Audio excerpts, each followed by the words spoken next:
Chakatovharirwa onzi tiperform like they always do before. Right, saka chingangoti after dance ndo pachakazosarudza kuti tawanda zvakwana. Right. Saka imimi makavharirwa nani because mona makavharirwa nemamonya ka musavharirwa na because mamonya nakasingazive mutambo unoita nation. Mutambo wekunation ndara hazvina kutanga ipapo. Tine zvinhu zvakawanda zvaitoita tawanda. Waiziva zvataiona zvataitokecha kumashure kwestock but taingoti hamaibi munhu mukuru achachinja achakuroshi pazvinhu but akatongoratidza kuti giya rekuti tisaende kumberi akatongoramba akaritsika asiri kuda kuti maweeks edu azonzi chabudawo sezvinoitwawo nemamwe maartist waiziva. For example wana Freeman vatono wafana wavo waiziva but totozoti ana JC vakatoprogressa vari under danger zone waiziva. Hapana mnazigaziyo danger zone ngoba nani na nani waiziva but alright. We never hatina kumbobvira chakawo anga atori mahwani kunation saka chakazongoti amairika tifambe nenzireni. Saka mdara mimi in other words mukwedza kundudza imi kuti zvoni Sehcalaz ndiye anga kutokutsikirirai kuti mimi musaende kumberi. Yeah, because unoona zvinoitika pane kusainana paipa kana kuti artist kuzvitengesa waiziva. Like for an example inini zvangu before ndasangana neyala nation ndaitorowa maweeks ndiri kuChesport waiziva. Tine vamwe vanhu vataitoweka navo waiziva. Saka the more yekuti iwo ukanzwa hawa kwakadai so mean to say image yako iyoyo yekwaCalaz vanhu vakuexpecta kukuona pazvinhu zvaCalaz vanhu vakuexpecta kukuonawo pazvinhu zveshe zvemovement. Saka inini ndikabuda nhasi ndichitaura kuti ndiri wekwakadai so ndobva ndaregera kuiswa muzvinhu zvekwakadai so waiziva. Mean to say kuti tichave chiseko tichave takungoita kunge zvivapfana zvezvezvo zvakangojoina zvega mabhanditi waiziva but isusu takatonyora namapepa ende ndo vakatotishedza vakati takushanda waiziva. Saka zvinhu zvekuti zvinobhohwa ende zvinorwadza ende zvinofinhura ende kusaizana waiziva. Right. Saka imimi in other words king mundu zvimwe kuti chinhu chakonzesa nyaya dzese dzinyaya yekuti Calaz akaronga mutambo ende pamutambo vana kuisa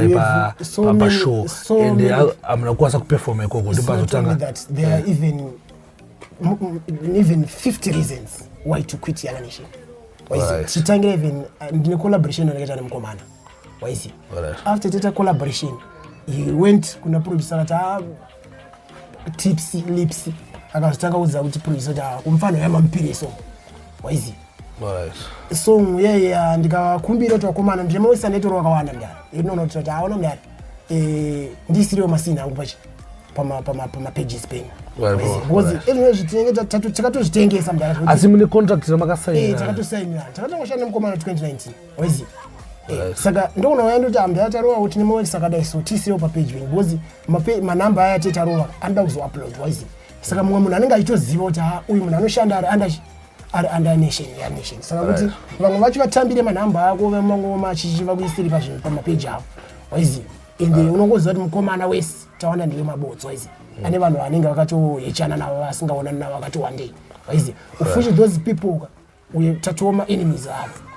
waiziva because tinenge tiri masoja waiziva tinenge todefenda kusaidi kwake ona meaning to say nzvimbo dzaasingasvike tawanda inini kuti ndisvike amawani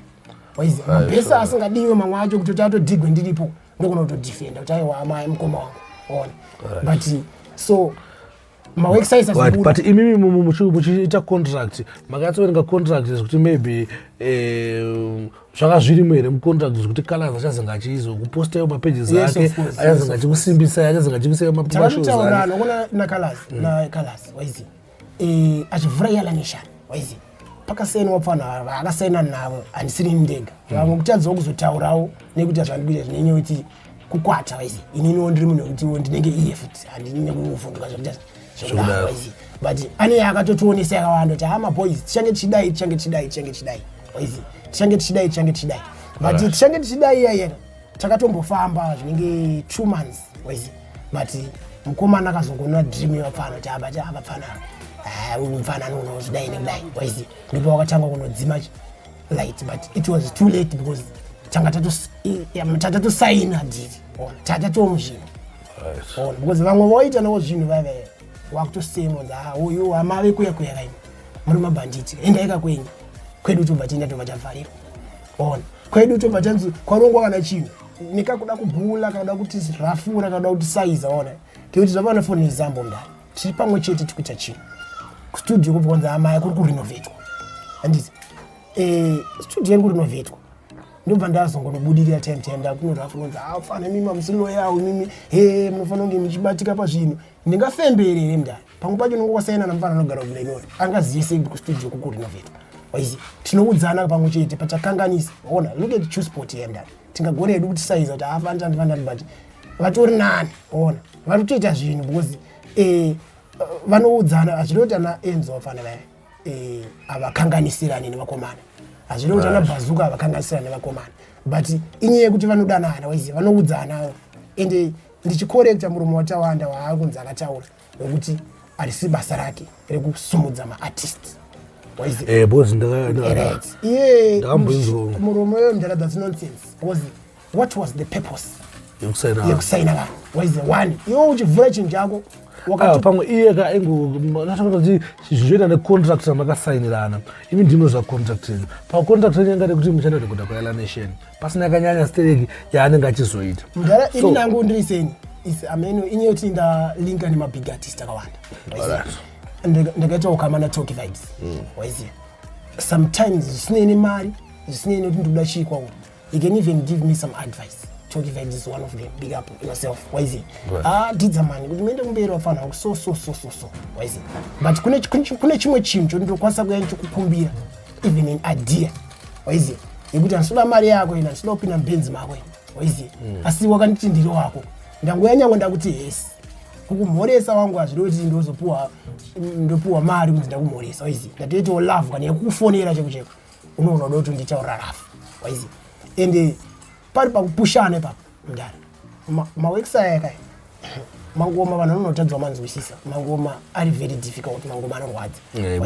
asi chandoda kungotaura ndiyoti bosi yala sematauro akaita vhanchoga vari pakusimbisa basa ravo ivo kwete revamwe waizi mukomana paakavhura chinhu ichi anga apera ona mukomana achibva aida kushandisa fun as strength ona nekuti vanhu vakawanda since mukomana aitozikanwa nevanhu kuti hamufesti ndeyerafu chichi waizi vanhu otongoti amai mugengoyashin adzoka amunari loyal because inini ndichitanga umuzivo zvengomunzwa vanhu vakawanda tonditi imi kushanda netawanda checheemimi ona but inyaya kuti takangovhundukozita ona nekuvhundukozvimapepa zvezve nepuwo plus mistake yakaitwa futi kuyalo nation ndeyekuti iye wacho pache zvake akabvisa vamwe vanhu vainge vane rudo rokuti vapfana vaende kumberi muchinhu chake the next of ana stanford waizi vamwe vanhu ana lips vane samudhuzi vatori evil futi ona lips ndopi tips ndeyelips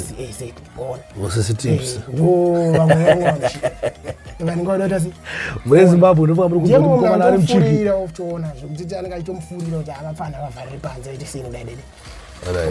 saka mukuti calaz akona ngeni other words mukutoti calaz mimi ari kufurirwa zvinoona kudaro futi ona zvinoona kudaro akuvharire panze because anondishamisa sometimes andomira mumbo waizi but suddenly tinongoita twakwidza twaizi kakuda kushainyira kuti saka imi mukuudza kuti mimi kuti calaz haana zvama makawirirana haana kwanisa kuzviita that's very because okay vanhu vanonditi mufana ari kudhomoka waizi kana kuti whatever okay yala nation yakavhurwa handiti mndani pakasainwa maartists anenge kuma-20 where are those guys havagone kuimba havana potential ndo zvamuri kutaura waizi vanenge vakatobudirira among those its hora inini but ukachasoti vanhu ivavo because of taive tine mawo own ways oedu nzira because chazonyondorwadza ndechekuti handidi kuti mangwana ndanzi ndaita mbiri ndozvinhu zvakaitiswa mbiri nemunhu asina kundisa mbiri nemunhu anondisema saka iwo inother words kutoti calaz akadhakwa handisikuti akadhakwa waizi vari right pauromo wavo waizi its how they do their things waizi but hazvisikukubatsira isusu kupenga kwake nyangwe zvikanzi iye is king of dance nyangwe zvikanzi calaz owns Zimbabwe or whatever it's not benefiting anything kwandiri hazvisi kuzombo show yake yakarova kubhulato yakanopasa mari vana vake kuti kwandiri waizi so inini ndiri munhu akutoti wayangu yandikuita handidi kunzwa kuti munhu anonditi wasirei waona because iwe ukapinda basa ndari Jigwa uru tutoja abasa nina njada. Marizina wasira aripo bokuta kuti calaz asanga kuti se angakusa ku pai time yamunofananga muchiwana ku studio. Respect. Neunge calaz akuronga ma events ake amusukubatika ma events wayo. And especially nini ndiri munyama ukuthi tine tuma similarities waizi. So tukana wakatuona kakuda kufanana kaya waizi. Kana ngaitochekeresa watu wana anongo ichogewata pani mukomana ndo Paul English. Paunenge uri waizi. Mamu zvimukomana waizi because kumashuro ndakatombotanga chitombovhara sabotage yake waizi nchita hama haya mukomana pizza mukomana zitadzo sapa kada ninye kutakadaiswa hapa mwa sata simba boys but tinote zvinezvi takura waizi tao vanhu vakuru kuti takutoto tafamba ma street people waizi mabelts akuya so please let's support mafana Zimdancehall mukoma it's all about new blood waizi look at let's go to Nigeria waizi let's go to Jamaica waizi vibes katiwane vafana vangani vakasumudza ku unruling kwa popcorn kuno vafana vangani waizi tikaitawo tese mangu mabig artist tikaitawo moyo ukafanana niona ana free man veve waizi yes of course that we spoon feeding waizi but tinotoda wo back up from these guys you guys ana tuku mabelts avakabva kupi waizi vari nobatsirwa awo nevanhu so tirikungobai tirikuchira zita rekuti alright I think panyaya calaz mayatsopa jekesa ipapo akuti tibvunze futi nyaya kuti takanzwa nyaya dzakawanda pamusoro penyu mudhara takambonzwa kuti imi makamboenda kunoromba na mfana hora takazwa kuti hora akupenga aufa true bodze dziri nyaya dzatichitese chimwe nyaya zvinoitika munyaya hakuna asina twake waizi and nenyaya yekuti zvinhu zvindididzaman waizi zvinozofamboni mamwe mafambiro azvinenge zvineze asina kuita tinonoindana kuna madzibaba tochaata kunoshandirwa waizi pamwe ndimadzibaba wengu tsvuku example but nevanofambiso nyaya yakugadzironza vazonodai vadai waizi because hakuna asina twake semataura ndamboita zvakarewo asi makaenda zvenyu zvekuti takazoenda kun'anga plus uona kuti problem yekuti handiyoti inzwa Didzaman makaenda kun'anga ino kun'anga no hatina kuenda hamuna kuenda saka nyaya yanga iri kunyepa nyaya yanga iri kunyepa ari kuhora ari sei papedza kuona hora was not in that fit but aiwa ndipo takanzwa kuti hora akasanga kutozotopenga after maenda kun'anga imi mese not that as such not that as such but oro ka misunderstanding pane zviri kuitika zvisinei asi vanongokutora advantage aiwa drugs zvinoona kudaro bozi kwatinobva munongoziya mudara kuti zviriko zvinoona kuramba zvinhu chaizvi pane time yatinombozvitorawo tastreseka kapamwe pacho vanhu ivava futi ndivanenge vakutora titese tivhurike bozi wafarirwa job hanzika usina kwekuenda yokuda kuti mangoma atendere ona saka pamwe pacho nonobata zvinenge zvinopisa kasi kwete zviya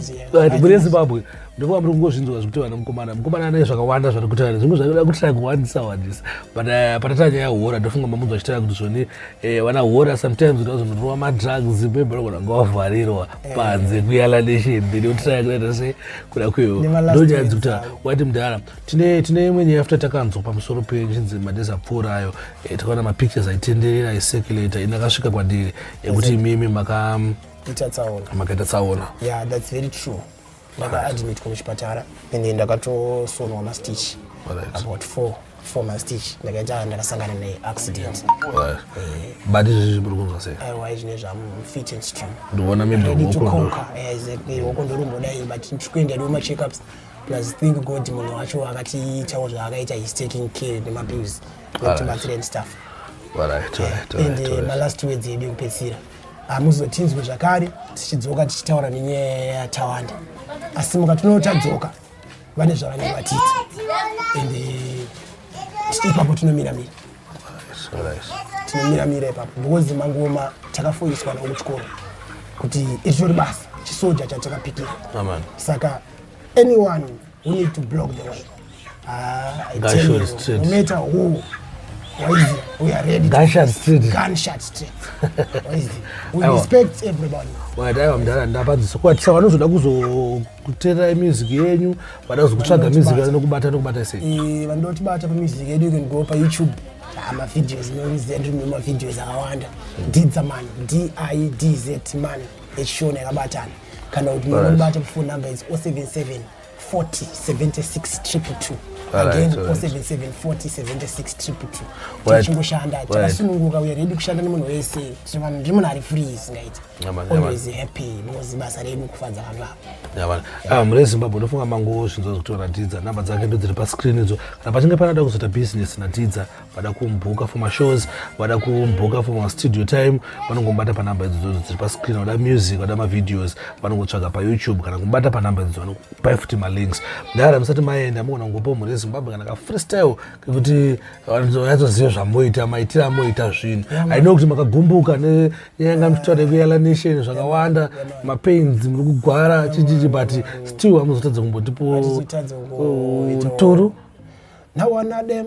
Chavari yanga aripo pandakatanga kunge Simon Peter hana kundiramba kana Preston acha manager tawanda aseni handina kutsika musu wenganga asi icho kwadiva zhenji vakandiramba hazina mosa zvichapera ihutsi hwechamba vaida ningodo na D pasise damba havana basa hava mainfama nguva yese yandakatambisa ndiri kuzama kuyimanyisa ukona chi ndakaramba kufandiritsaga nyango nyike chingoseka hana chakavaka rega ndizvitaure ndakagara mukebheni vunza mufana wangu tiri pamaisheromi zvikanzi kebheni takuita takshop ndopandakazoenda kumatapiko anko ipapo ndipo pandakasangana nahora hakuna akadaira patainoka hana yenzo vakatenga mota tichiona hapatsoro dzacho tisu taitodzigona nguva yese yandakatambisa ndiri kuzama kuyi mad a big tune as a big show no play wa K3 kairi kana katatu kana kawo kana Suarez anyway guys ndofunga tafara tasangana mdala Dhidza notsika padeni so I don't mind noise dzikuitika munozati kugeto ndozvatotojaira takazorwa munoise man takazorwa munoise tiri mageto youth but still mageto youth toshandisa vakomana vachitiita zvavanenge vachingotita site chingoshingirira plus tinovada nyange vakativenga asi tangoti apaiwa imbofambewo nenyu sititese tifambewo nedu handinavengo navo kana kuti ndoti chii dai ndiri mumwe dai matonizwa izvi ndanobudisa somo tapitseke tawanda vakazodai une musoro muhombe une chichii but no tangoti tasiya basa chete aiwa thanks muri Zimbabwe thanks for supporting Zim Reality ITV ndafara mdara mandivhizitiro padeni muntsiko padeni ndafara mdara because ndabuditsa zvinhu zvakandaisa both ukama wedu nemona hinji zacho ndiyo pafoni ndiyo paneti ndiyo pachi but still masviko padeni makono padeni ndifo pamachongonzwa mayouth achingoti daddy apana aiwa thanks for watching don't forget to subscribe Zim Reality ITV kana kunofollow page Facebook page yedu iri pafacebook rakanzi Djsparks Zim Reality ITV kune imwe content yatinokanda ikoko yatisingakande panapa saka kana uchinge uri mugai unogona kuenda searcha pafacebook page yedu yakanzi Djsparks Zim Reality ITV paInstagram tiripo chikomana chiripo unongosearcha Djsparks Zimbabwe kana ndakambofanisa futi paTikTok unechikanda futi munongosearcha futi kuti Djsparks Zimbabwe.